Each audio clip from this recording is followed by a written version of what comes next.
Father, What? I need money. Need money? Aren't you working already? Yes, but it is not enough. How much are you earning? 800, Father. 800? You're earning almost as much as your father. You don't understand, Father. I don't understand. You're not going to get a centavo.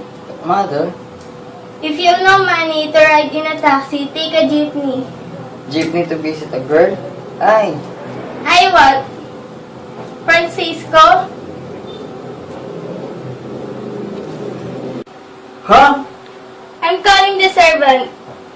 Doing tres? With the servant? Having the same name as the owner of the house? I'm going to kick him out soon. He broke your plate again. Again? I don't know why you always break my plate. He never breaks your plate, or Robert's plate, or Nena's plate. He breaks only my plates. Opo, senyora. Did you make that sign I told you? The one you told me to make? Of course. The one you told me to write, wanted, a muchacho. Yes, Don Francisco. Huh? I'm talking to the servant. Well, did you do it? No, senyora, I didn't make it yet. Ka-estúpido. Hala.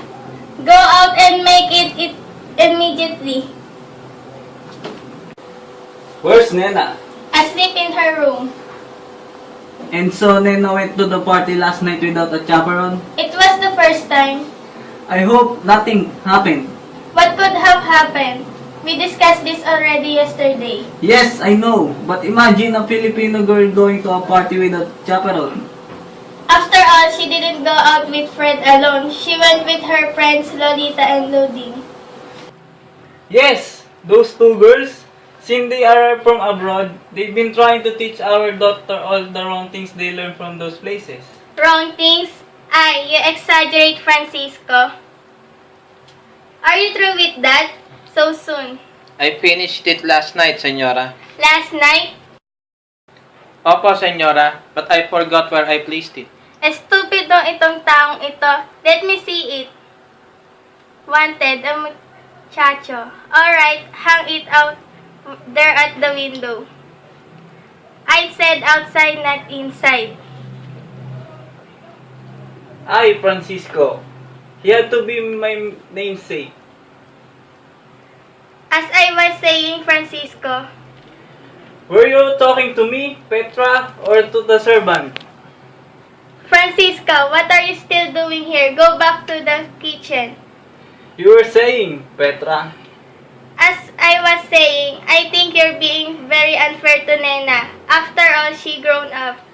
Petra, my dear, virtue is ageless. I know that, Francisco, but chaperonery is rather old-fashioned. Old-fashioned? Maybe. In some other civilized countries. Anyhow, our women can take care of themselves. Are you sure? Especially if they receive an education. For instance, our Nena is in her senior year in education at the University of Santo Tomas. She's even taking some courses in home economics. I suppose that make her immune from any moral faults. Moral false, Francisco? Ay, ka-exagerada naman to. No, what I meant is that Nena is better educated and more enlightened to take care of herself. This Petra naman, you don't see the point. Education, even a university education with all the letters of alphabet after a graduate's name. AB, BSc, LLB, PhD is not moral education. Training the mind is not training the heart. But if the mind is trained, why the heart will be ruled by the mind? No, Petra. If a person is intellectual, it doesn't ipso facto make him moral. Ipso facto, that's very deep for me naman, Francisco. Very deep. Our daughter Nena will fall in deep water if you don't watch out. Ay, you're so apprehensive, Francisco. Did you call me, senyora? Hey, you! Yes, senyorito. I'm married to the senora. Therefore, I'm not the senor anymore, but the senor, understand? Opo, senyorito. I'm going to change your name. From now on, you'll be called Francis. Francis po. Yes, Francis, understand? Why not Paquito, senyor? Or Paco, or Francisquito? Because I don't want it. Now get out! Father, I couldn't get a taxi. Your mother told me you take a jeepney. But I'm visiting my girlfriend. Visiting girls at this time of the day?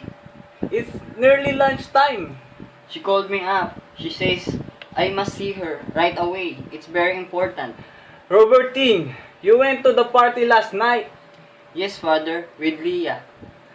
You went to the party at Chaperon. Does Robertine need a chaperone? I'm not talking about Robertine. I'm talking about the girl he took out.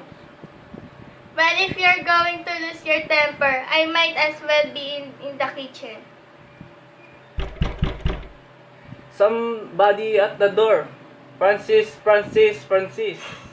Who's Francis? The servant, I gave him a new name. Paquito, Francisquito.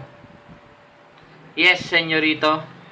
No, my son Robertine here is the señorito, but I'm the senor. See who is knocking. Tell me to sit down. What do you want? Who's the owner of the house? The senora, of course. Tell your senora I want to see her. Which senora? How many senoras do you have in this house? There's Senora Petra, Senyorita Nena. Call Senora Petra then. Opo, sit down. Here are some cigars. Yes? Good morning. Good morning. I saw that sign in the window. Yes? It says wanted, muchacho. Do you mind if I ask what I can do you? I'm applying. Applying for what? I'm applying for a job. What job? That. You mean you wish to be a muchacho? I wish you wouldn't be so insulting, senora. But I want to be what they call in Europe, mayordomo. What? A mayordomo, you know. Oh, you mean? Yes, that's what I mean. Well, for a minute I mistook you for an hacendero or a movie actor. That's right. I don't look like a muchacho or mayordomo. My mother always used to say I wouldn't amount to something. Confidentially, my mother wanted me to marry one of the president's daughter. President's daughter? You mean the president of the Philippines? Yes, why not? Is there something wrong with that? And you wish to work here as a mayordomo? That's it. What can you do? I can watch the house when you're out. Accompany the children if you've any to the movies or to parties. What else? I can do many other things. I can even sing. Never mind your social accomplishment. What's your name? I was baptized in Marcelino, but my mother calls me Pablo because I remind her in her brother who spent years jail. But my friends, that is, my intimate friends call me Paul. I'll pay you 80 pesos including board and lodging. I'll take the job. Good. You can start by washing the dishes. The dishes, but it's time for lunch. Haven't the dishes used for breakfast haven't washed yet? No, because our servant Francisca always break the plates. So I told him this morning after breakfast not to wash them yet. I wish I had came after the dishes had been washed. Alright, ask Francisca for instruction. Oh, good morning. Have you been waiting long? No, I just talked to the senora. Oh, yes. Why don't you sit down? I will. Did you come on some business? Business? Oh, business of a sort. That's good. That's a nice longing robe. you're wearing. You like it?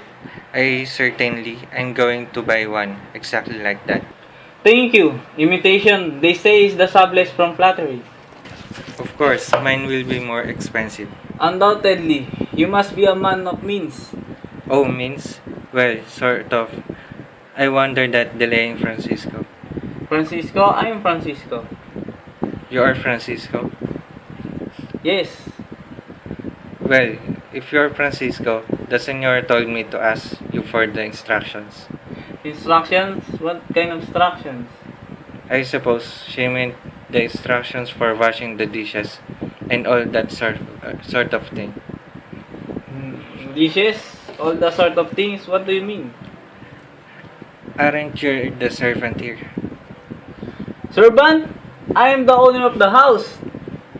Oh, the owner. Excuse me. I suppose this is the way to the kitchen.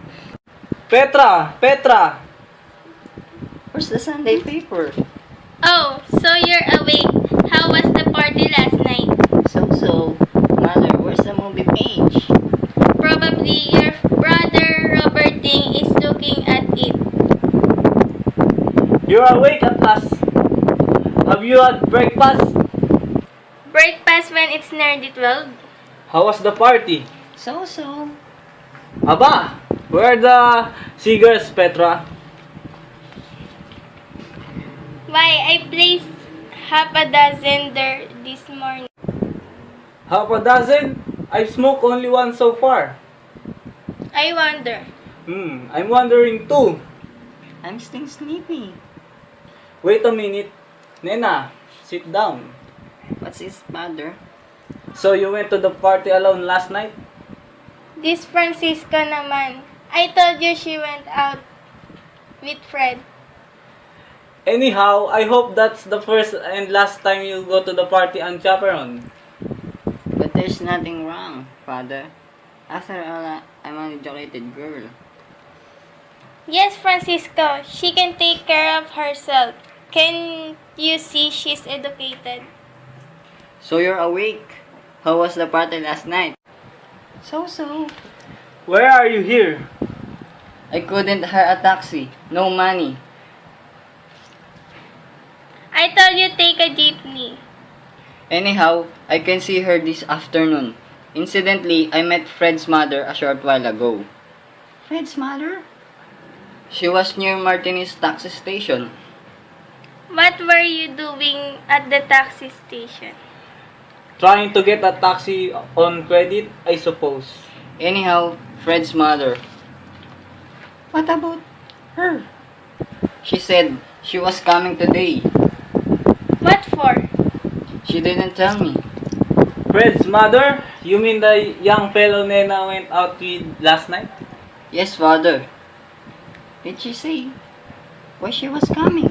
No, but she seemed sore at me. In fact, she seemed sore at you too, Father. At me? She said, "Tell your father, Kiko, I'm going to see him." She called me Kiko? Yes. Didn't she say Don Kiko at least? No, she simply said, "Kiko." Aba! Dinner served. Hi, don't shout that loud. Who's he, Mother? The new mayordomo. Mayor what? He's the new servant. Hoy! What do you mean by hi? My name is Pablo. You may call me Paul. My name is Francisco. The senor calls me Francis, but I prefer Paquito. I once had another amo who used to call me Frankie. What do you want? The senora wants you in the dining room What for? to serve the dishes. That job is not a muchacho. I'm a mayordomo. Didn't you answer that sign over there at the window? Wanted a muchacho. Yes, why? Then you're a muchacho like me. I want you to understand that I am not a muchacho. Ha! You look like a common muchacho to me. Don't let me catch you using the word again. Soplado. What are you two doing here? Don't you know we're already eating? Where's Doña Petra? She's eating. Sit down. Call the senora in my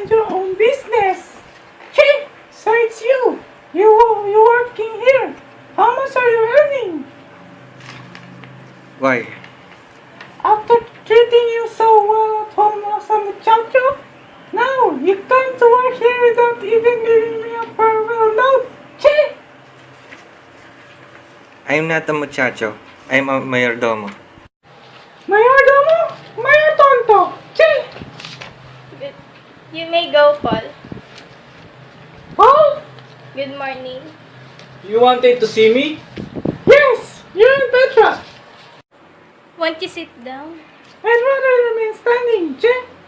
Do sit down. Are you trying to insult me by implying I'm not chair at home, Che? What can we do for you? Ask him! What is friend? Ask her! Speak up, my son! Your son? Your son, eh? So you and your daughter Nina design on my son, eh? Well, you won't look him! What are you talking about? Call Nena! Nena? Nena? Robertine, call Nena! If you don't mind, I will sit down. I will sit down too. I'm tired. Nena, this lad want to talk to. Tell her! Her what? What is all the mystery about? My son and your daughter. They went to the party last night, didn't they? Of course they went to the party. But how did they go? Has your son a car? Maybe they went in his ear. My son has a car, and it's all paid for. But that isn't the point. What's the point then? That's what I came to find out. Nena, what happened? Happened? Yes, last night. What happened? I'm asking you. What happened, Nena? Why? Nothing, mother. Nothing? Nothing, mother. Nothing? See, a girl going to party. I'm chaperone and nothing happened. What really happened, Nena? Nothing happened, and you know it. Che, how dare you shout at me? Don't talk to my mother like that, Nena. Stupido. Standing there is like a statue. Statue? What statue? A statue of a dumb bear. Dumb bear. Hey you, don't start calling my sister names. She started it. Your son took my daughter out the party last night. Why do you allow your daughter to go out alone? Luna insisted there was nothing wrong, but my institution told me it might be wrong. Shut up, Fred! Why, Mama? Why do you allow your daughter to go out alone with my respectable son? What respectable about him? People saw them come and go on chaperone. Yes, I'm chaperone. Imagine a girl going to a party alone. She was with your son, wasn't she?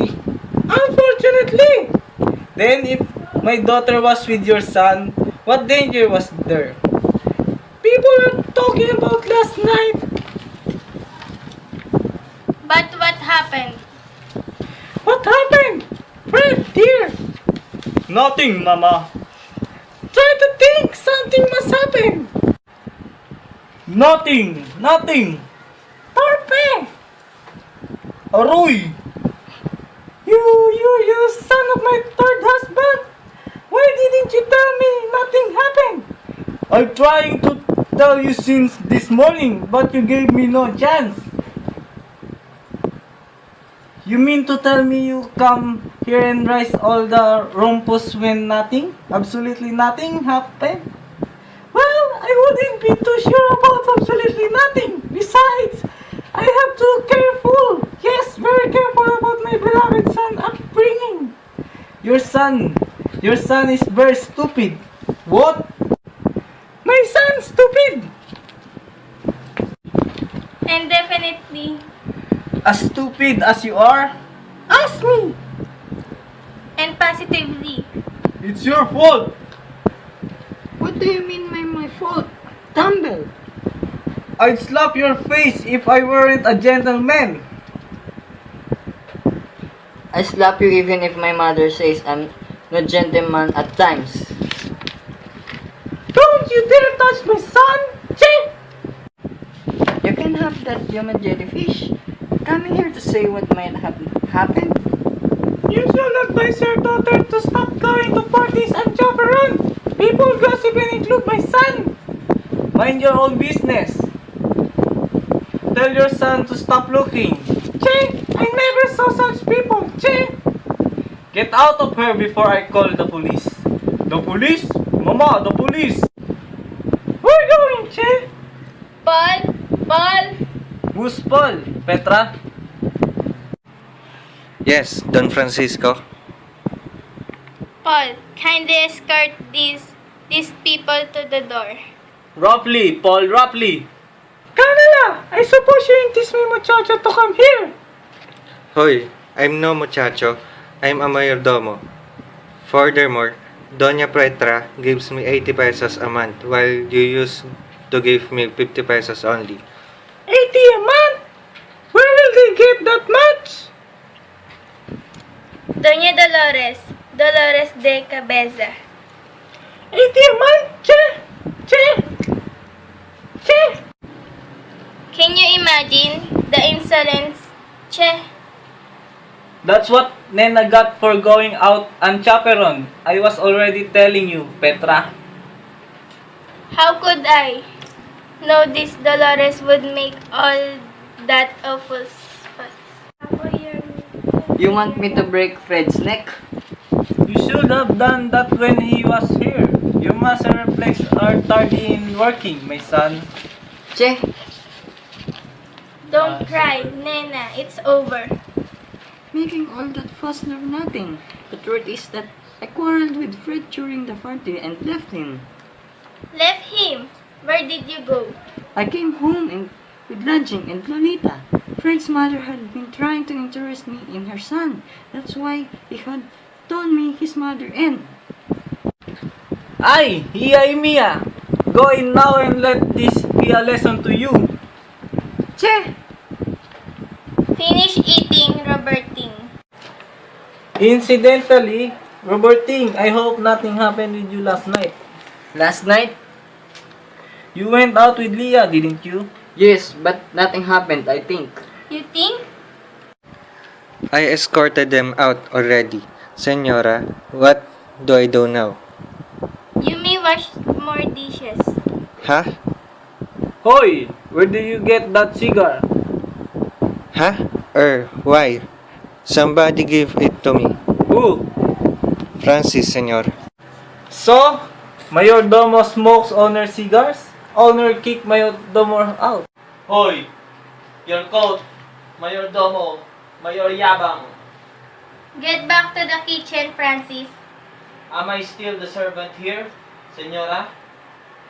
Yes, I suppose we'll have to bear with you for a while. I won't have to put out the sign anymore. Wanted, a muchacho. No, make another and put wanted a chaperone. Wanted a chaperone? Yes, for a daughter, Nena. Que vergüenza. Her mother will chaperone Nena. Robertine, What is it, mother? isn't that your girlfriend, Leah? Why, yes. And who is that old man along with her? That's her father.